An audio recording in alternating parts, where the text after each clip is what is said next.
madame, monsieur, les émissions de télé-réalité pour trouver l'amour. À Londres, ils appellent ça des émissions de dating, de rencontres. Justement, là-bas, il y a une grande fracture amoureuse au Royaume-Uni. C'est celle avec l'Europe. Je t'aime plus, je t'aime moi non plus. Alors, il y a ceux là-bas qui ont voté pour le Brexit, c'est-à-dire pour quitter l'Europe, et il y a ceux qui voulaient y rester.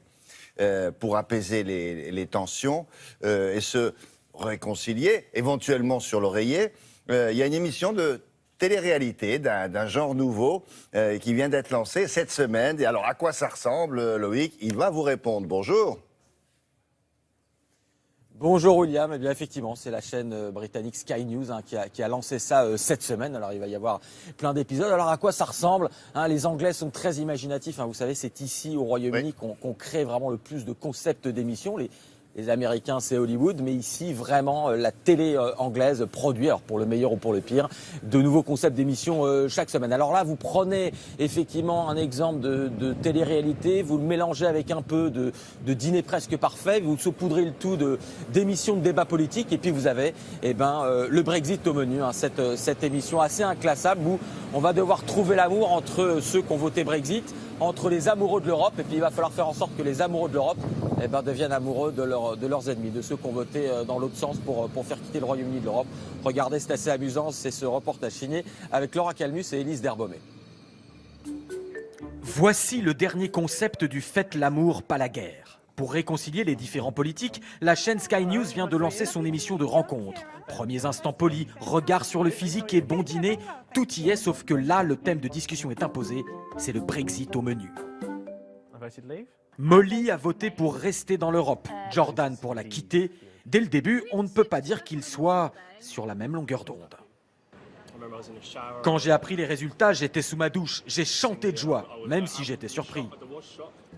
D'habitude, tu votes pour quel parti? Conservateur. Oh mon Dieu, tu n'as que des mauvaises réponses. Chris, pro-Europe, et Georgina, pro-Brexit, n'envisagent eux pas le futur de la même manière. Il y a de plus en plus de choses qui vont aller mal. Oui, enfin, le ciel ne nous est pas encore tombé sur la tête. Et petite pointe d'exaspération pour un Chris qui semble même affligé par les propos de sa partenaire.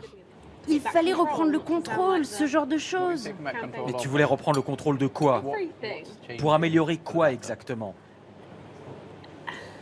C'est plutôt une question morale, générale. Tout ne va pas changer en une nuit, mais dans 30 ans, on regardera l'expérience européenne de la même manière que nos parents ont entendu parler des mythes de sorcières au Moyen-Âge. Verdict, le dîner politique galant aura-t-il permis de les réconcilier, voire plus? Pas sûr. T'es même pas devenu un tout petit peu en faveur du Brexit? Non. Bon, j'aurais essayé.